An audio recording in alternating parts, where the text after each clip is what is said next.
do some work after hours, after work. You can do some on the weekends. You can start off as a project-based person. And so, as a VA, you have options to work with people from all around the world. So you don't have to work for Australian clients and thinking, well, it's after 5 p.m., who's going to hire me? Well, after 5 p.m., there are people in America that might get you to do some work, at that time, but it's their morning. Or you could actually start off doing some project-based work, which doesn't require you to be there at a certain time.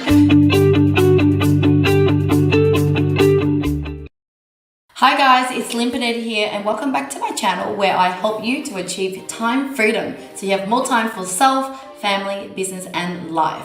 Now in this video you're going to learn from me about how you can actually become a virtual assistant with no experience at all. So how did I actually become a virtual assistant myself? Now 10 years ago when I started my digital agency, I didn't see myself as a virtual assistant then, but if I look now at what a virtual assistant is, I think I actually fall under the category of a virtual assistant.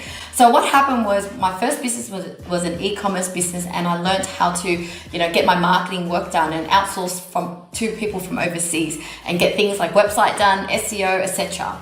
Now I did that for my business, and when I was networking and trying to figure out what I was going to do next, I found business owners out there who had the same problem as I did, which was marketing and trying to get their business take off online. And I was sharing tips with them, and only for them to go, hey, can we pay you to actually handle the work for you? So I was actually kind of like their virtual assistant because they were passing the work to me and I was project managing it and using people from overseas. So I was technically their virtual assistant. I was assisting them in their business, be on call whenever they need me, and I was working virtually from home.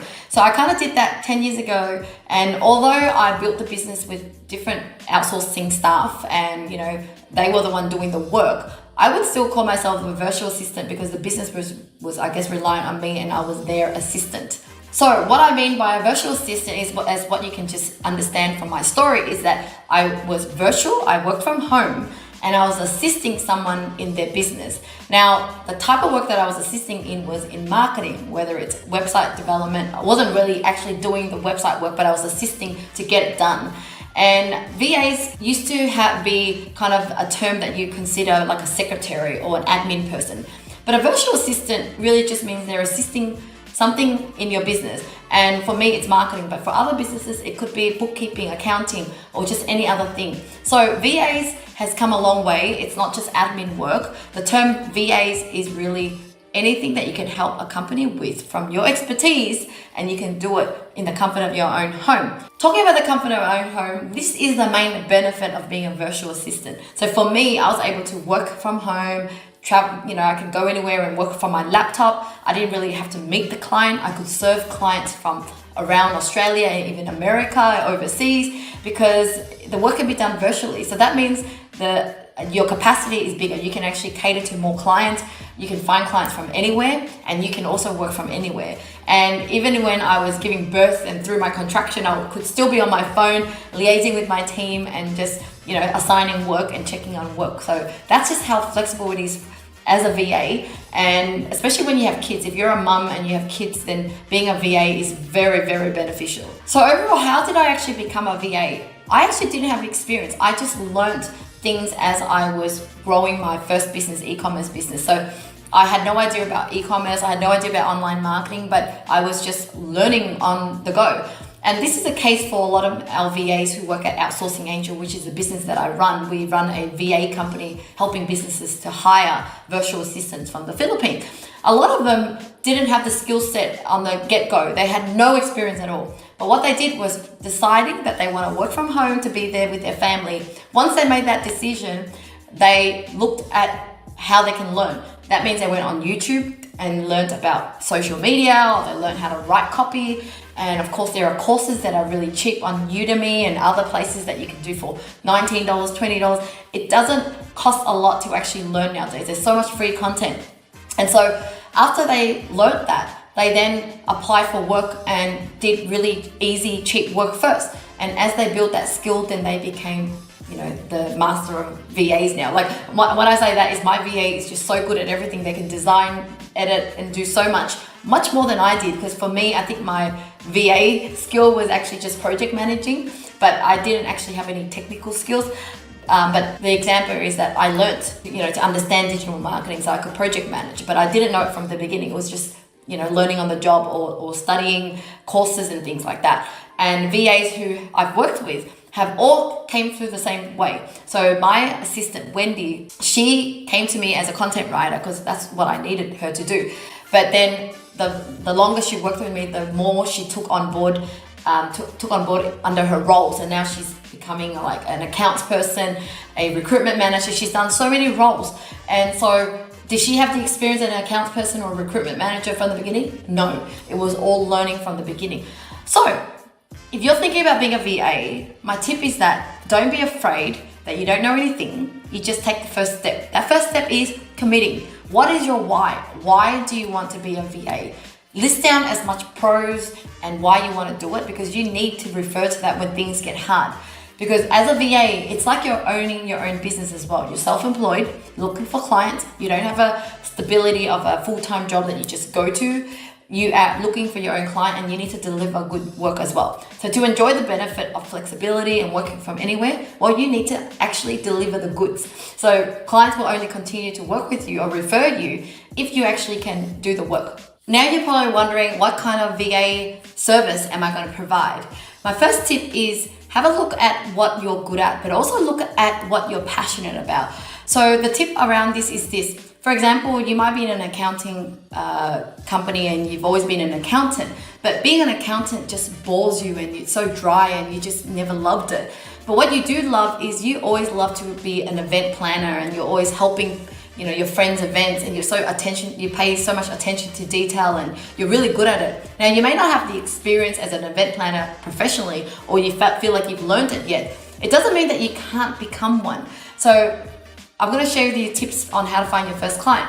But my first tip here is to, follow your passion, follow what you're really good at naturally. This is a time not to go and become a VA and do something you hate. It's becoming a VA and doing something you love. So let's just say you love to be an event planner. Now, you also don't have to waste your accounting experience. Is that you can actually work for a bunch of accounting clients, or you work for the accounting industry, or you just do events.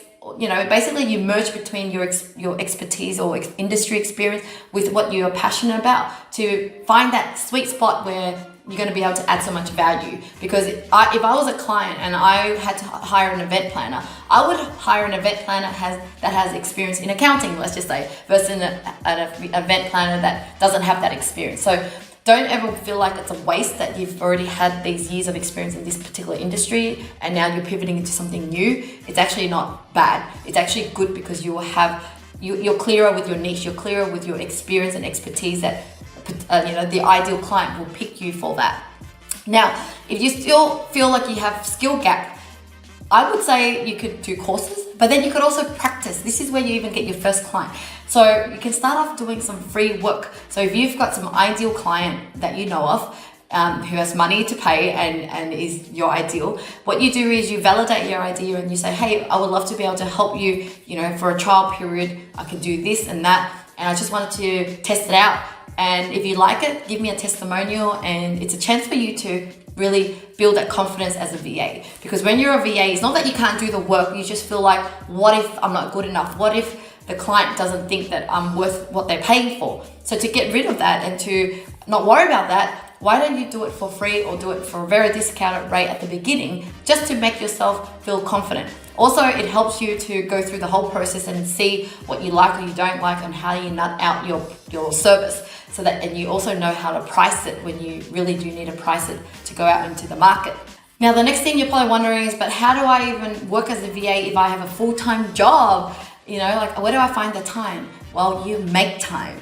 In my previous videos, you'll find how I wake up early, how I just find time to do more work, to do more things that's important in my life. So you definitely will find time to pursue your business or your job as a VA.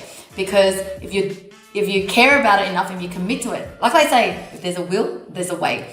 So what can you do? You can do some work after hours, after work. You can do some on the weekends. You can start off as a project-based person. And so, as a VA, you have options to work with people from all around the world. So you don't have to work for Australian clients and thinking, well, it's after 5 p.m., who's going to hire me? Well, after 5 p.m., there are people in America that might get you to do some work, at that time, but it's their morning. Or you could actually start off doing some project-based work, which doesn't require you to be there at a certain time, and you just produce the outcome and finish it there. So there's no excuse to not being able to find time. Now, once you start to ramp up and get some clients and confidence and making some money, you're going to have to eventually take the leap. This is the leap where you either go part-time in your full-time job and then be a VA on the side, or you take the leap completely and go full-time as a VA.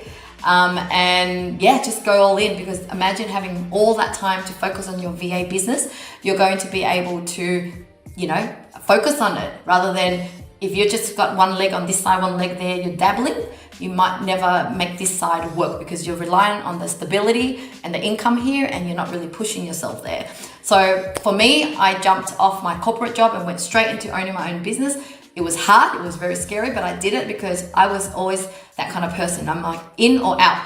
Whereas some people might be more risk averse. Maybe you're watching this and you are that person. You don't have to do it my way. One way is a bit more harder and faster. One way is a bit slower, but steady and more comfortable. Now, the last takeaway I have for you to starting as a VA is that remember to start thinking about how you can scale your business. Well, for me, I always knew that I wanted to have a freedom business that didn't need me. So to be a typical VA where I'm actually selling my time for money, I was always going to be stuck with a client.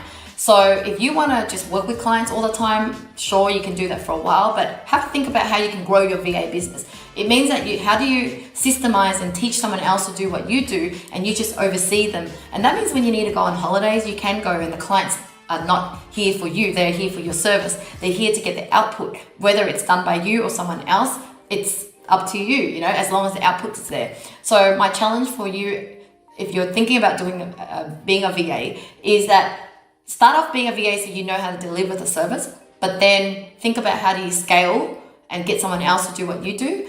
And one of the ways is to hire virtual assistants from overseas who are cheaper, because that way there is more margin for you to actually make a profit. So if you're, selling the service at $50 and you can get it done for $10, $20, then there is a $30 margin that you can earn for that same amount of hours. And that means you can take on more clients. But if you're a VA and it's only you, then you have limited time, limited capacity. But if you have more VAs working under you as a VA in Australia or America, is that then you will be able to have, take on more clients. This is where the true freedom is, because just because you own your own business, but you can't systemize and create a business model that doesn't rely on you, then you're always going to feel like you're stuck. The clients are calling you, you need to be there. Whereas if you build the system and business model to work without you, this is when, the business doesn't rely on you and you have that time freedom that I'm telling you about. And so, hope you've got a lot of value there. If you have any questions about how to be a VA, check out below. But I've got other videos as well on how to start a business, as well as on how to be a VA or how to start outsourcing. You can see over here as well some videos in the past that I've done, and hope you enjoy, and thanks for watching.